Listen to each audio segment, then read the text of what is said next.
Magandang araw po sa lahat ng nakikinig ngayon sa channel nyo, JD Horror Stories. Ako po si Mayet, 45 years old sa kasalukuyan. Pero nasa 20 years old pa lang ako nang mangyari ang istoryang ibabahagi ko sa inyo. Ang kwento kong ito ay tungkol sa mga aswang. Kung paano ko sila nakasalamuha at nakilala. Sa paraan na hindi marahas at di nagbigay ng takot sa buhay ko. Na madalas na storyang napapakinggan natin dahil mabuti ang naging karanasan ko sa kanila. Sabi nga nila kung ano ang nakikita at naranasan natin noong bata tayo, yun ang magiging tayo paglaki natin. Nung bata ako, pangarap kong magkaroon ng sariling karinderya. Namulat kasi ako noon sa pagninegosyo ng pagkain dahil yung mga tito at tita ko, kung hindi karinderya ang negosyo nila, lugawan, ihawan at iba pa. Kaya ang ipinangako ko sa sarili ko noon, na paglaki ko, magtatayo ako ng sarili kong negosyong karinderya. Ang tita ko kasi noon nagtitinda ng ulam. Kapag wala akong pasok sa eskwela, tinutulungan ko siya sa pagbebenta. Natutulog kasi siya sa tanghali para magpahinga. 3:00 pa lang kasi ng madaling araw, gising na siya para mamalengke. Pagsapit naman ng umaga, dagsaan na ang mga taong bumibili sa kanya. Nasa high school pa lang ako noon, pero marunong na ako makisalamuha sa iba't ibang klaseng tao. Panatag na din ang tita ko noon na ipaubaya yung pera niya sa akin. Marunong na kasi akong humawak ng pera noon at magsukli ng malalaking halaga. Kumbaga, nahasa na yung isip ko sa mga gawain ng pangmatanda. Na-enjoy ko po yung pagbebenta. Hindi ko po pinipilit ang sarili ko. Kusa akong ginagawa yun. Yun na pala ang magiging kapalaran ko, ang pagninegosyo. Pagtungtong ko ng 18, hindi na ako nagkolehiyo. Hindi pa nga ako gumagraduate ng high school, may negosyo na ako. Nagbebenta ako ng merienda, nag-ihaw-ihaw na din ako. Hanggang sa hindi ko namamalayan, kaya ko na palang magbenta ng ulam at magtayo ng sarili kong karinderya. Sabi nga nila, pwede na ako mag-asawa. Kaya ko na daw kasing bumuhay ng pamilya. Pero hindi nila alam, ginagawa ko yun para sa mga magulang ko. Hindi naman kasi kami mayaman. Umaasa lang kami noon sa tatay ko sa pagiging pahinante niya at magsasaka. Pero ngayon, masasabi kong nakakatulong naman na ako sa kanila. Pwede ko na nga silang pahintuin sa pagtatrabaho. Ang naging karanasan ko naman sa mga aswang, noong 1 taon pa lang ang karinderya ko. Sabi nila, matagal na daw simula nang mawala ang mga aswang sa probinsya namin. Kapanahunan pa ng nanay ko. Simula daw kasi nang tamaan kami ng malakas na bagyo, gumuho ang mga bundok. Marami ang nasirang bahay. Kumbaga, ang lahat ng mga pinagtataguan ng mga aswang, nasira at nawala. Hanggang sa mapalitan na ng mga sibilisadong bahay at establishmento ang probinsya namin. Marami ang kwento sa amin na totoo ang mga aswang. Totoong nagkaroon ng mga aswang sa probinsya namin. Pero wala naman akong naranasan at nakita noong bata ako. Hanggang sa mangyari itong susunod na nangyari sa buhay ko. Matagal ng panahon simula nang magkagusto ko sa isang tao. Sa totoo nga niyan hindi pa ako nagka-boyfriend noon. Hindi naman ako maselan sa lalaki. Hindi ako mahilig sa mga may tsura. Gusto ko kasi yung maginoo at mapagmahal sa pamilya. Yung may takot sa Diyos at hindi mayabang. Hanggang sa makilala ko ang lalaking naging suki ko noon. Natawagin na lang natin sa pangalang Gary. Nakilala ko si Gary noong sumilong siya sa karinderya ko. Paakyat daw kasi siya ng bundok noong naabutan siya ng ulan. Matumal ang benta ko noon dahil tag-ulan. walang masyadong kumakain at bumibili. Nagtutusok ako noon ng mga banana Q na ibebenta ko mamayang hapon. Habang si Gary, nakaupo malapit sa akin at nag-uusap kami. Mabait siya at maginoo. Parang iisipin mong hindi niya kayang magalit at makipag-away. Pero ang pumukaw ng pansin ko noon ay yung mga peklat niya sa balat at sa muka na parang nahiwa ng matalim na bagay. Mahahaba kasi yun na parang nakuha niya yun nang makipag-espadahan siya ng itak. Hindi ko na tinanong kung saan niya nakuha yun. Pero nakakapagtaka. Sa ugali at itsura niya, hindi mo aakalain na marunong siyang makipag-away. Si Gary ay hindi taga sa amin. Nadadaanan niya lang ang karinderya ko dahil mahilig siyang mag-road trip. Pero sa probinsya lang din namin siya nakatira. Iba lang ang lugar nila.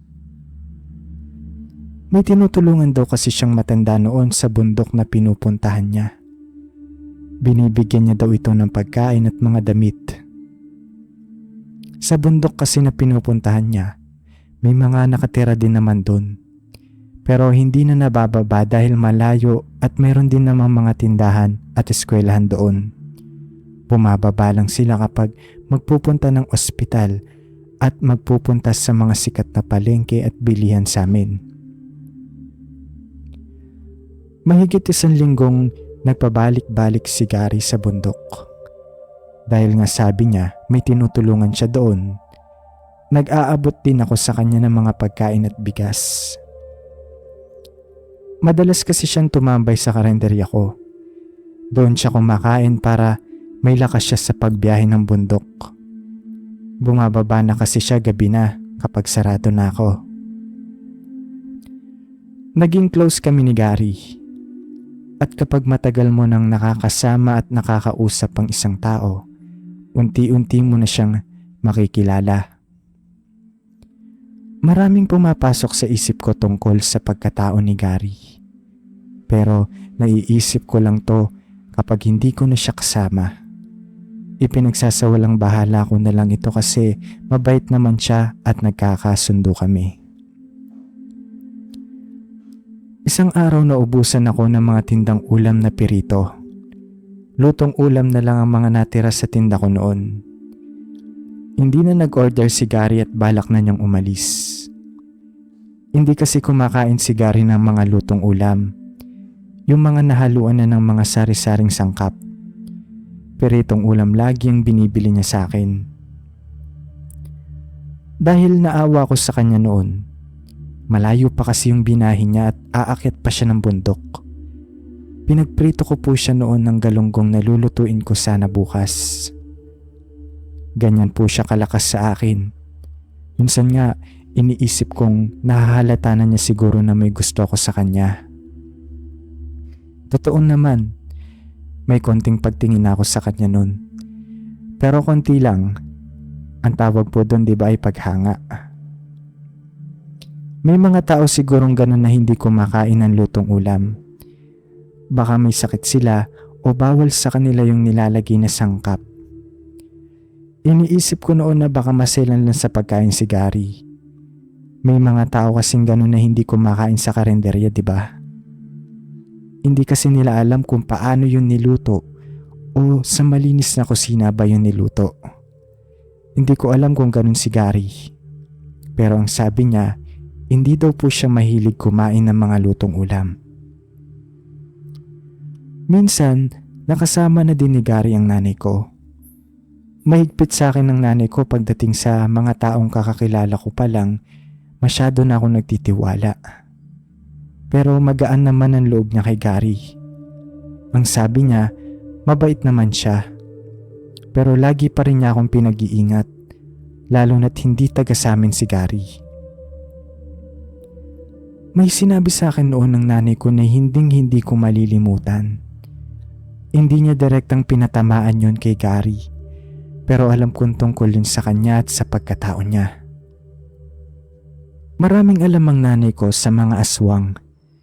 Dahil sabi ko nga, naabutan niya yung panahon na may aswang sa probinsya namin.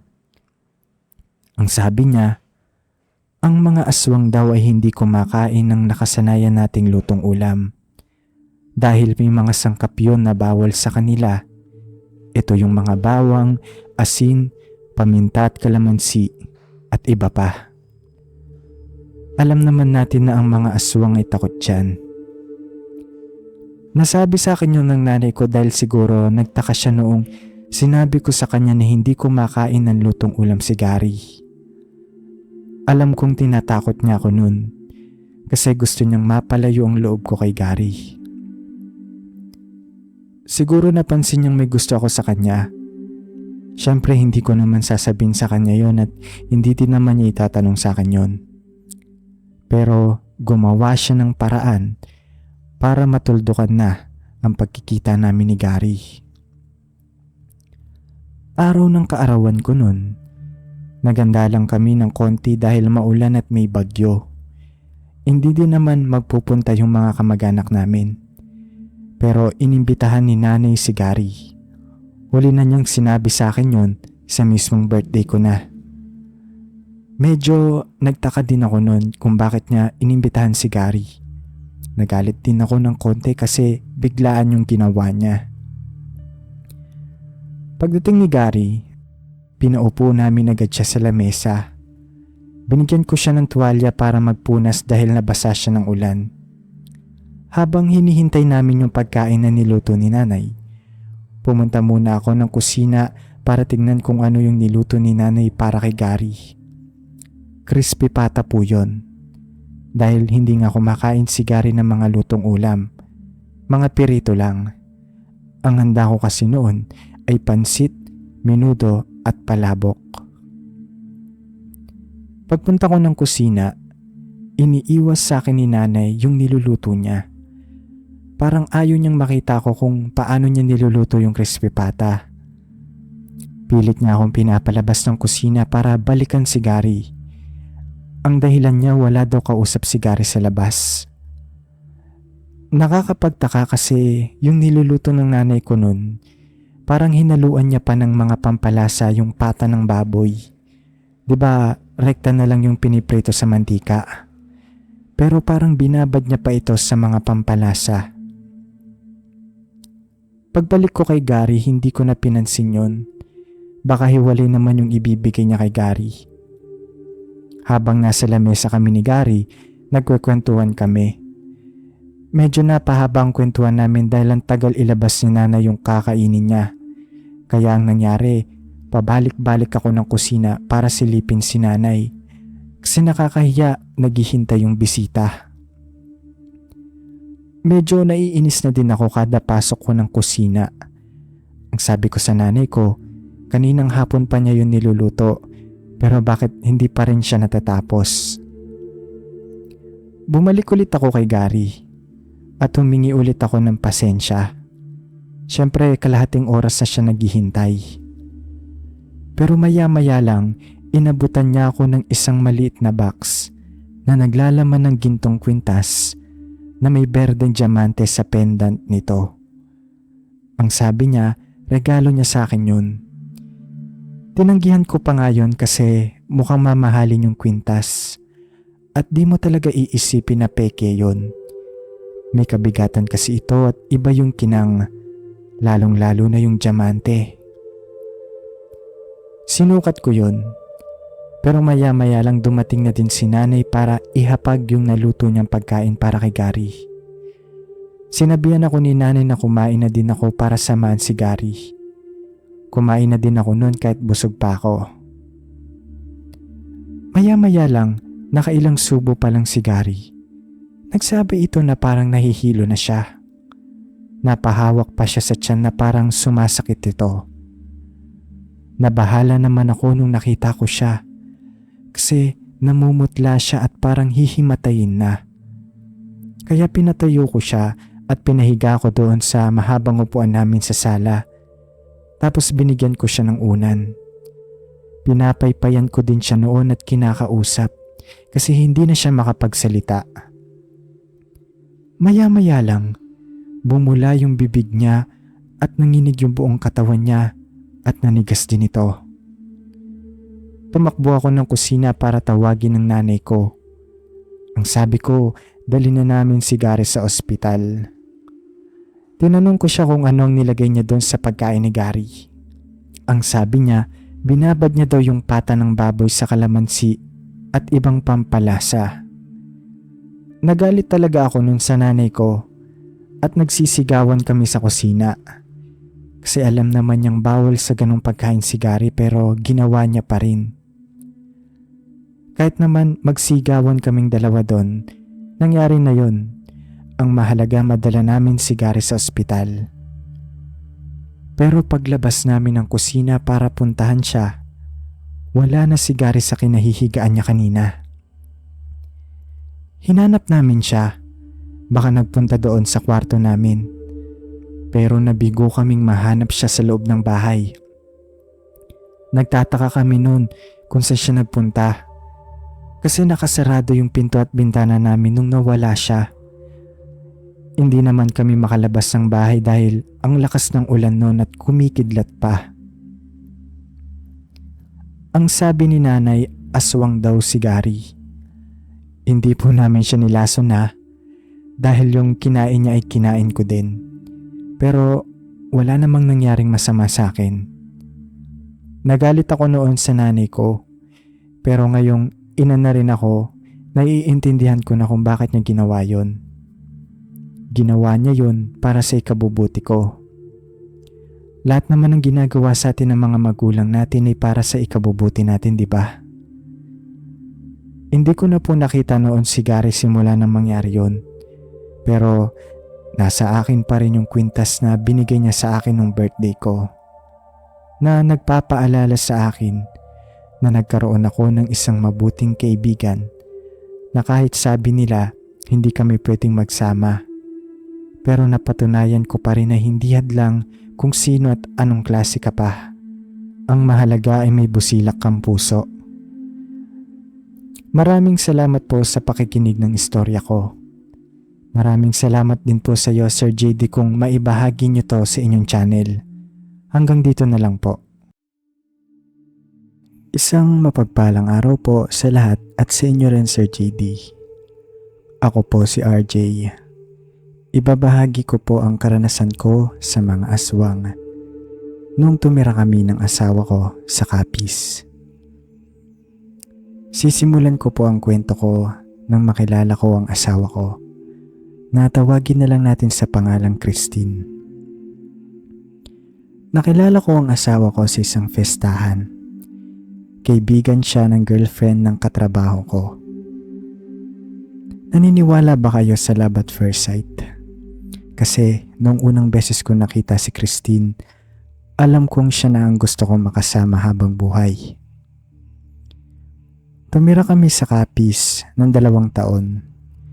Doon kasi nakatira at lumaki ang asawa ko.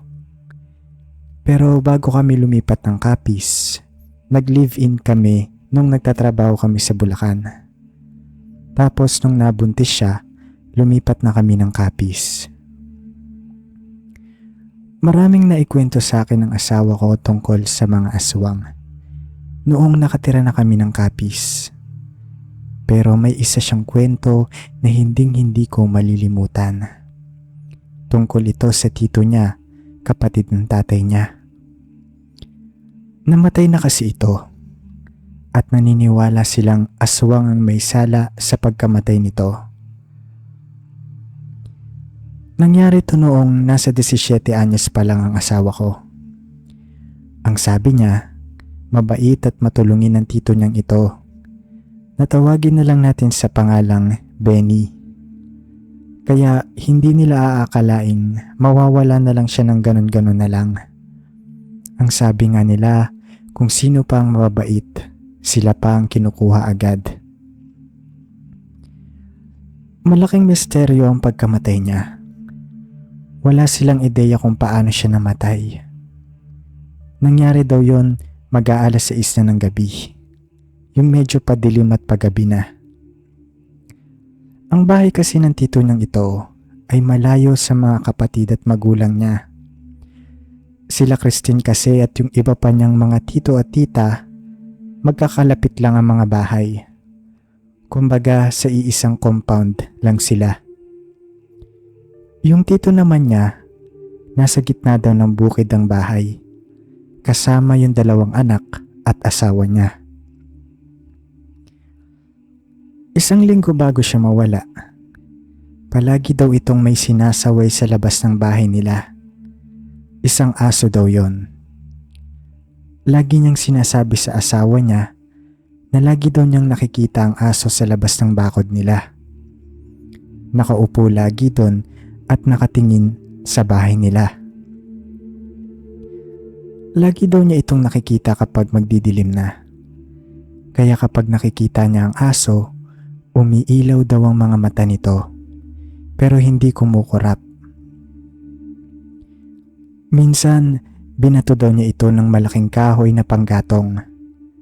Tinamaan daw ang aso, pero hindi ito umalulong na karaniwan na ginagawa ng aso kapag nasaktan. Noong nabato niya daw ang aso, umalis naman daw ito, pero hindi yung tumatakbo.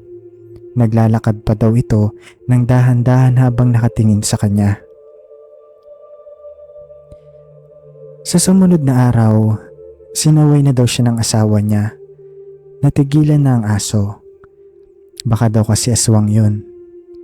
Pero ginagawa niya nga daw yun para layuan na sila ng aso. Tinitiktikan daw kasi sila nito. Isang araw na malengke ang asawa niya ng panghapunan nila. Naiwan daw mag-isa si Tito Benny sa bahay. Yung 2 anak niya nandun daw naglalaro sa bahay ng pinsan nila. Umalis yung asawa niya, magdidilim na rin. Iniwan niya daw si Tito Benny na nanonood ng TV. Nagpaalam daw siya dito at umalis na. Nakauwi ang asawa niya makalipas ang halos 1 oras. Pero pag uwi niya, hindi na daw niya naabutan si Tito Benny sa bahay nila. Pero nakabukas daw ang TV at electric fan nun. Kaya naisip niyang baka nasa banyo lang ito. Kaya sumigaw siya para tawagin ito. Pero nagtataka siya kasi nakailang tawag na siya. Hindi pa rin daw ito sumasagot. Nakakapagtaka kasi maliit lang ang bahay nila. At hindi daw ganun si Tito Benny. Kapag tinawag mo daw ito, sasagot daw agad yun. Lalo na kapag ang asawa daw niya ang tumatawag sa kanya. Hanggang sa hanapin na siya ng asawa niya sa bawat sulok ng bahay nila. Hanggang sa labas, sumisigaw din ito sa pangalan niya. Pero hindi niya pa rin ito nahanap. Ang naisip niya baka bumili lang ito o pumunta sa ibang bahay. Pero lumipas ang gabi, hindi na daw ito umuwi at yun na pala ang huling beses na makikita nila ito. 2 araw na ang lumipas, hindi pa rin siya nahahanap. Hanggang sa may nakapagsabi sa kanilang may nakita umanong bangkay sa gitna ng bukid. Di kalayuan mula sa bahay nila. At nakumpirma nilang si Tito Benny daw yun. Pasensya na po sa mga kumakain dyan o mahina ang sikmura. Maselan po kasi ang susunod kong ikukwento. Nakita daw nila si Tito Benny noon. Wakwak daw ang tiyan at wala nang lamang loob. Hindi ko alam kung maaawa ako o matatakot ako noong kwento sa kanya ng asawa ko. Kasi nasa kapis na kami noon eh. Lalo na ang bahay din namin noon, malayo sa mga kamag-anak nila. Malapit din kami sa bukid. Yung bahay kasi namin dating pahingahan ng tatay niya kapag nagtatrabaho siya sa bukid. Pinagawa na lang namin yon para maging disente. Pero alam ko, kwento sa akin niya ng asawa ko para magka-ideya ako na totoong may aswang sa lugar nila at kailangan ko mag-ingat. Ako rin po meron din akong karanasan sa mga aswang. Yan na po ang susunod kong ikukwento. Pero ang ikukwento ko yung unang naging karanasan ko sa kanila. 2 beses ko kasi silang nakasagupa ang palad. Katulad din ito sa nangyari sa tito ng asawa ko. Nakakita din ako ng asong itim. Nangyari yun magdidilim na rin. Nagluluto ako ng hapunan namin ng asawa ko. Ang asawa ko naman nagtutupi noon ng mga damit. 3 buwan na noong buntis ang asawa ko nito. Sa bakuran namin, meron kaming puno ng malunggay. Namimitas ako noon ng malunggay dahil lalagyan ko ng malunggay ang ulam na niluluto ko. Dahil magdidilim na noon, inuna ko munang mamitas ng malunggay. Kasi kapag gabi na madilim na talaga doon sa bakuran namin. Nakakatakot baka kasi makaapak ako ng ahas. Marami kasing talahib doon. Dito ko na nakita yung itim na asong sinasabi ko. Yung kusina kasi namin gawa sa kahoy ng kawayan. Kaya may mga siwang yon na kapag sumilip ka, makikita mo talaga ang loob ng bahay namin. Nakita ko yung aso na nakasilip doon sa mga siwang. Yung asawa ko pa naman noon, nasa sala nagtutupi ng mga damit. Pinaswitan ko yung aso para tabuyin. Lumingon agad sa akin yun. Pero halos mapaatras ako sa gulat nang makita ko ang mga mata nitong umiilaw sa dilim. Ang tagal niyang nakatitig sa akin. Parang hindi siya natatakot sa akin. Nagwawasiwas na yung hawak kong malunggay. Nanginginig na kasi yung mga kamay ko sa takot. Nang biglang gumalaw ang mga paa ng asong yun na akmang lalapit sa akin ito. Pero ng mga oras na yun, hindi na ako nag-atubili pa. Kumaripas na agad ako ng takbo. Gulat na gulat sa akin yung asawa ko pagpasok ko ng bahay. Para raw kasi akong nakakita ng aswang. Hindi niya alam aswang na talaga ang nakita ko noon. Yun pala yung sinasabi nilang aswang na nag-aan yung aso. Kapag nakakita ka noon, unang tingin mo pa lang, alam mo na talagang hindi yun pangkaraniwang aso na nakikita natin. Bukod sa malaki yon sa pangkaraniwang aso, mahahaba din ang mga balahibo at parang iisipin mong isa itong lobo. Yan ang una kong karanasan sa mga aswang. Ang susunod naman na ibabahagi ko na nangyari din sa akin ay halos malagay na ako sa bingid ng kapahamakan o mas malala pa doon. Nangyari ito 5 buwan matapos manganak ang asawa ko sa una naming anak. Parang 1 taon pa lang ang pagitan matapos kong makita yung itim na aso na yon.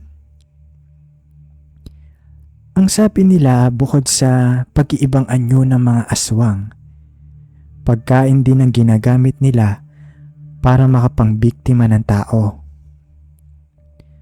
Nalaman ko yan noong may nakilala ako sa palengke na lagi kong pinagbibilan ng gulay. Si Mang Tonyo. Kilala din siya ng asawa ko. Ang sabi kasi ni Mang Tonyo, kaklase at naging kaibigan niya noon ng tatay ng asawa ko. Kaya malapit ang loob niya sa pamilya namin. Kilala ko si Mang Tonyo na maboka at masiyahin. Kapag nakausap mo siya, madali lang po siyang pakisamahan. Siguro isa na din yon sa dahilan kung bakit marami siyang suki. Minsan, nagkakwentuhan kami at napunta ang usapan namin tungkol sa mga aswang. Katulad niya, nakakita na din siya ng aswang. Harap-harapan pa nga daw at nakasagupaan pa nga na daw ito. Kaya sabi niya, baliwala lang daw yung asong itim na nakita ko noon sa bakuran namin. Doon na niya sinabi sa akin yung tungkol sa pagkain na inaalok ng mga aswang para ipasa ang lahi nila o para masundan kanila. Ang sabi niya, wag daw akong basta-bastang makikikain sa probinsya nila. Lalo na kung hindi ko kilala yung nagbigay sa akin ng pagkain. Ang sabi niya, madali lang naman malaman kung galing sa aswang ang pagkain. Patakan mo lang daw ito ng kalamansi. Bago lang yun sa pandinig ko. Pero naniniwala pa rin ako dyan. Kasi naniniwala na ako ngayon na may aswang talaga. Noong kapapanganak pa lang ng asawa ko, ako na ang nagtrabaho sa bahay namin, pati pamamalengke, kahit hindi ko pa masyadong kabisado yung lugar nila. Doon ko nga nakilala si Mang Tonyo, at sa palengke ding yon nangyari ang susunod na istoryang ibabahagi ko sa inyo. Tanghaling tapat noon, kaya ang pinamili ko mga pangsahog sa tanghalian. Pagkabili ko kay Mang Tonyo ng mga gulay, bumili ako ng isda at uuwi na. Maraming pasikot-sikot sa palengking yun. Mga maliliit na eskinita na masikip para sa 2 tao. Habang naglalakad ako pauwi, meron akong dinadaanan na maliit na eskinita kasi palabas kasi noon sa sakayan na ng mga tricycle. Hindi pa ako nakakalabas ng eskinitang yun. Merong humarang sa akin na matandang babae. May hinihila itong crates na may laman na karne. Napahinto ako sa paglalakad kasi huminto siya sa harap ko. Tinulungan ko siyang hilahin yun para ipasok namin doon sa gilid. Noong naipasok namin yun, nagsabi ulit sa akin yung matandang babae na marami pa siyang ipapasok na karne. Wala naman akong nagawa nun kundi tulungan na lang siya. Habang nandun ako, pinipigilan ko pong huminga kasi napakabagsik ng mga karne na hinihila namin ng matanda. Lalo na kung saan niya yun tinatago. Napapaisip din ako na kung binibenta niya yung mga karne na yun, paniguradong hindi malinis yun. Napakadumi kasi kung saan niya yun nilalagay at yung lugar na pinagtataguan niya, may nakita po akong daga at may mga ipis. Sabi nung matandang babae, bilang kapalit dahil tinulungan ko siya, papakainin niya daw ako. Na agad ko naman tinanggihan. Kasi nanditiri nga ako sa lugar niya at sa mga karne na binebenta niya. Ang sabi ko, busog pa ako at hinihintay na ako ng asawa ko. Pero nagpumilit pa rin siya at ayaw niya akong paalisin. Yung para bang kinukonsensya niya ako. Binigyan niya ako ng mainit-init at bagong lutong arroz caldo. Umuusok pa nga yun sa sobrang init na parang kakaluto pa lang nito. Pinaupo niya ako tapos binigyan niya ako ng kutsara. Medyo ayos naman po yung binigay niya sa aking arroz caldo. Parang masarap naman. Pero habang hinahalo ko yun, biglang pumasok sa isip ko yung sinabi sa akin ni Mang Tonyo. Na wag daw akong tatanggap ng mga pagkain sa mga taong hindi ko kakilala. Naalala ko noon may binili pala akong kalamansi kanina. Kumuha ako ng isang piraso noon tapos tinusok ko yun sa dulo ng kutsara. Nang mahati ko ang kalamansi, tsaka ko yun ipinatak sa arroz caldo. Wala pang 1 segundo, nag-iba po yung kulay noon. Na dating kulay puti parang naging kulay brown. Umaalingasaw din ang napakabahong amoy na nanggagaling doon sa arroz caldo. Bumula din yun na parang napapanis na pagkain. Totoo nga ang sinabi sa akin ni Mang Tonyo. Pero paano kung hindi ko nalaman yon? Siguro may masama na nangyari sa akin o kung ano pa man. Ang sabi nila wala naman daw nagtitinda ng mga karne doon sa skinita na yon. Dati daw kasi yung patahian at bawal doon magtinda ng mga pagkain. Himala ding nawala yung mga karne na tinatago ng matandang babae doon. Nakakapagtaka kasi napakarami nun, bigla na lang nawala. Marami akong gustong kalimutan sa buhay ko at isa na to sa mga yon. Pero hindi naman tayo matututo kung hindi natin naranasan ang mga bagay na nagbigay ng takot sa buhay natin. Salamat po Sir JD kung mabasa niyo po ito. At salamat din sa mga nakinig ng istorya ko. Hanggang dito na lang po. Hi, Sir JD Horror Stories. Kung mabasa niyo po ito, hindi na ako magpapaligoy-ligoy pa. Ang istoryang ibabahagi ko ay tungkol sa mga aswang. Tawagin niyo na lang ako sa alias na MJ.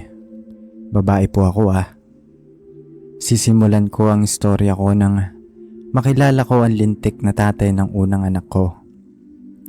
Sorry po sa bad word, pero ipapaliwanag ko kung bakit ako ganyan kagalit sa kanya. Sa una talaga ang relasyon ay masaya pa. Ipapangako niya na mahal ka niya at ikaw lang ang tinitibok ng puso niya. Tas ikaw naman na nauto, maniniwala ka naman. Kaya kapag nagloko iniwan ka niya, ikaw ang masasaktan. Ganyan na ganyan ang unang asawa ko. Siya ang dahilan kung bakit na-trauma na akong umibig muli. 19 years old lang ako noong naging kami, tapos nabuntis niya ako noong 20 years old ako. Hindi ko inaasahang mabubuntis ako noon. Nag-aayos kasi ako ng mga papeles, requirements ko sa papasukan kong trabaho. Pagtatanim ng gulay ang trabaho ng tatay ko, ang nanay ko nasa bahay. Nakakakain naman kami ng 3 beses sa isang araw. Pero alam ko sa sarili ko, mahirap lang kami. Kaya gusto kong makatulong kahit papaano sa amin. Sumunod na nangyari, 2 buwan pa lang akong buntis. Problema na naman ang dumating sa akin. May nakapagsabi kasing laging may kaangkas sa motor ang asawa ko. At ang masakit, kababaryo ko pang tinutukoy nilang babae. Hindi ko alam bakit naging ganun siya. Simula kasi nang mabuntis niya ako, nag-iba na ang pagtingin niya sa akin. Sa madaling salita, parang isip pa rin niya binata pa siya. Pakiramdam ko hindi pa siya handang maging tatay. Matanda naman siya sa akin ng 3 taon. Pero ang problema, lapitin siya ng mga babae. Feeling ko hindi niya ako iniisip. Sa gabi lang kami nagkikita, binibisita niya lang ako sa amin. May trabaho naman siya, sinusuportahan naman niya ako. Pero hindi ko talaga ramdam na mahal niya ako. Ako kasi yung taong kapag may ginawa kang masama sa akin, hindi ko malilimutan yon. Habang buhay kitang kaaway. Kaya noong mismong nahuli ko na ang asawa kong may kasamang babae, kitang-kita ko pa noon na sinusuotan pa niya ito ng helmet. Nung araw na yun, ipinangako ko sa sarili kong hindi na ako maghahabol sa kanya. Ilang buwan din yun nang mapansin niya na malamig na ang pakikisama ko sa kanya. Hindi ko talaga siya pinapansin kapag nasa bahay siya. Isang tanong at isang sagot lang ako kapag kinakausap niya ako. Hanggang sa sinabi ko na ang dahilan kung bakit naging ganun ako sa kanya. Hindi ko kasi siya kinumpronta noong araw na nakita kong niloloko niya ako.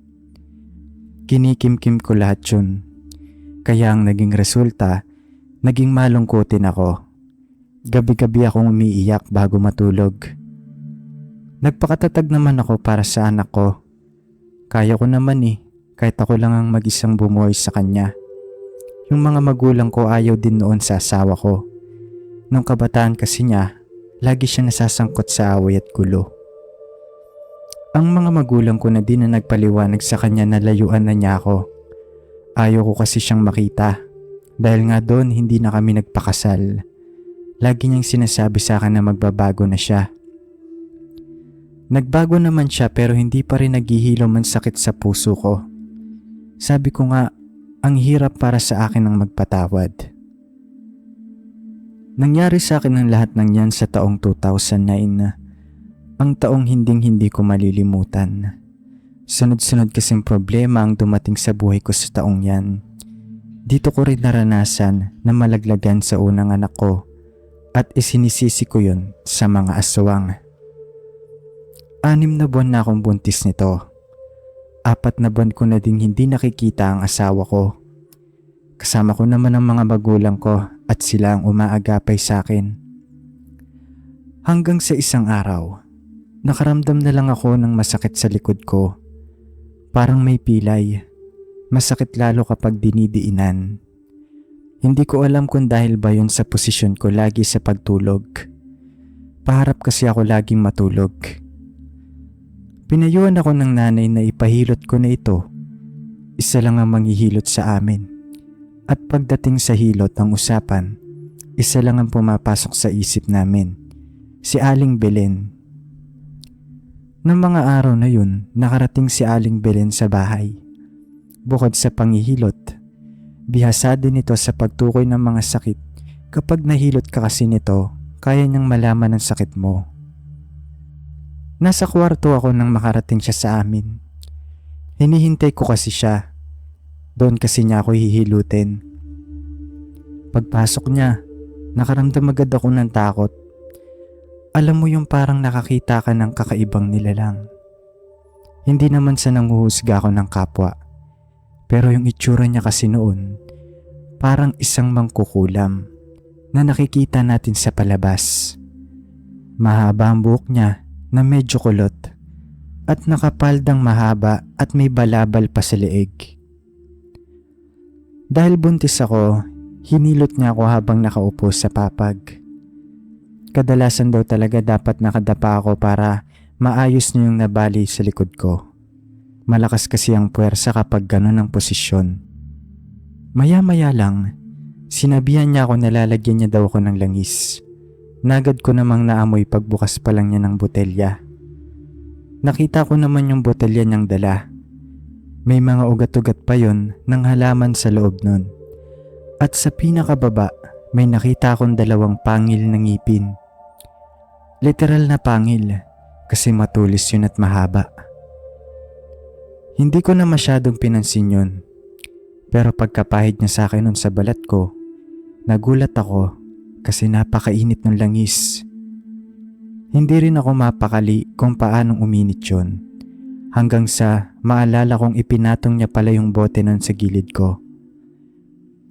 Sinubukan ko talagang tingnan yung bote. Pagkakita ko nun, himalang kumukulo ito na parang pinapakuluan sa takure.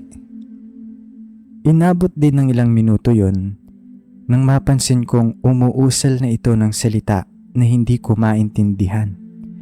Bumubulong lang ito habang sinasabayan niya ng hilot. Hindi ko siya magawang tanungin. Ang nasa isip ko kasi nun, parte siguro yun ang panghihilot niya. Hanggang sa walang pasabi, bigla na lang niyang hinawakan ng ulo ko. Muntik na nga ako masubsob nun eh. Ang sumunod na nangyari, nagising na lang akong wala na siya sa tabi ko. Pagkagising ko, wala akong matandaan kung paano ako nakatulog. Ang huling naaalala ko yung hinawakan niya ako sa ulo. Nagising ako na parang pagod na pagod. Napansin kong wala na din ang iniinda kong sakit sa likod. Pero naramdaman kong parang basa ang hinihigaan ko.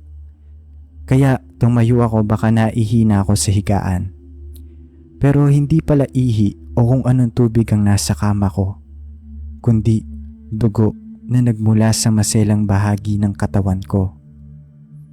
Ang unang pumasok sa isip ko ay sumigaw. Natakot kasi ako sa dami ng dugo na lumabas sa akin. Ang unang hinanap ko, ang anak ko, dahil wala na ito sa tiyan ko. Nakita ko yun pag-angat ko ng kumot. Binuhat ko ang anak ko na parang isang maliit na kuting. Hindi pa kasi ito buong sanggol. Ilang araw din akong tulala at walang ganang kumain. Nang mailibing namin ang anak ko, hindi namin alam kung anong nangyari. Pero isa lang ang pumapasok sa isip ko. Si Ate Belen. Siya ang sinisisi ko kung bakit nalaglagan ako. Sabi ko nga, inaswang niya ako. Hindi naman naniniwala sa akin ang mga magulang ko noon. Sabi kasi nila nang umalis daw siya sa bahay namin, maayos pa daw ako. Nakatulog daw ako kaya hindi siya nakapagpaalam sa akin. Pero gano'n naman 'di ba? Magaling magkungwari ang mga aswang. Hindi kasi alam ng mga magulang ko noon ang naging usap-usapan sa amin. Na nakita daw dati si Ate Belen sa mismong bahay nito na kumakain ng sariwang karne at lamang loob. Ang mga nakakita, yung mga nagpapastol ng itik sa amin. Umuulan daw kasi noon at naisipan daw nilang sumilong sa harap ng bahay na noon ay pagmamay-ari ni Ate Belen. Nasa gitna kasi ng bukid ang bahay niya. Mag-aalas 6 na ng gabi noon. Naisip nilang hindi pa pala sila nagpapaalam na tumambay doon. Kaya ang ginawa nila, sumilip muna sila sa bintana kung may tao. Magdidilim na kasi nun at wala pa ring nakasinding ilaw sa loob ng bahay. Pero laking gulat nila, nakita daw nila si Aling Belen nakasampa sa lamesa at kumakain ng sariwang karne at mga lamang loob. Bata pa lang ako, nagbigay na ng takot sa akin ng kwentong yan. Kaya hindi ko rin maiwasang sisihin siya noon kung bakit ako nilaglagan.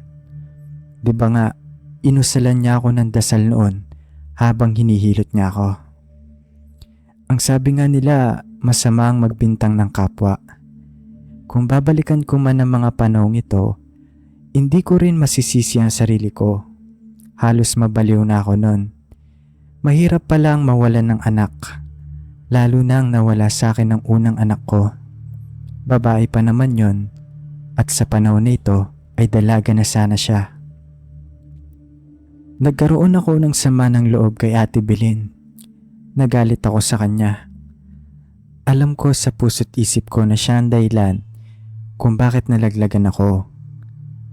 Lumipas na ang ilang buwan, akala ng mga magulang ko na nakalimutan ko na yon. Pero hindi nila alam, gusto ko na silang gantihan. Kung kinuha niya ang anak ko, anak din niya ang kapalit. May anak si Aling Belen na babae. May kapansanan nito. Hindi tugma ang ugali niya sa edad niya. Kasi kahit may edad na ito, iisipin mong 6 years old pa lang ito. Nakasalubong ko siya noong minsang mag-iigib ako ng tubig sa balon. Tawagin na lang natin siya sa pangalang Nene. Si Nene kasi kahit anong sabihin at ipagawa mo sa kanya, gagawin niya. Dahil nga sa kapansanan niya, naging tampulan siya ng tukso. At yun din ang ginamit ko para pasunurin siya sa gusto ko. Balak ko kasi siyang iligaw sa gubat. Alam ko po masama ang gagawin ko. Kahit ako, hindi ko rin nakilala ang sarili ko habang sinusulat ko ito. Para na akong baliw ng mga panahong ito. Idagdag mo pa ang galit sa puso ko nang malaglagan ako ng anak. At isinisisi ko yung kay Ate Belen. Gusto ko kasi siyang pagigantihan. Kung hindi ako makaganti sa kanya, gaganti na lang ako sa anak niya. Sumama sa akin si Nene. Dinala ko siya sa gubat. Naglakad kami hanggang sa makontento na ako na alam kong maliligaw na siya at hindi na makakabalik pa. Alam ko ang pasikot-sikot sa gubat na yon, makakalabas ako ng hindi mahihirapan doon. Bata pa lang ako, madalas kaming maglabas-masok doon para manguha ng kamote.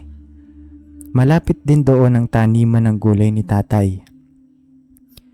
Habang naglalakad kami, napadpad kami sa matalahib na daan. Hanggang bewang ang mga damo na dinadaanan namin. Dahil hindi namin nakikita ang dinadaanan namin, hindi ko alam, may naapakan ako at kasunod nun ng malakas na pagkagat na nanggaling doon sa naapakan ko. Ahas pala yun. Kinagat ako sa kaliwang pa ako, malapit sa talampakan. Pumunta ako sa gilid para makaalis sa mga talahib para silipin kung saan ako kinagat ng ahas kanina. Umupo ako at namimilipit sa sakit.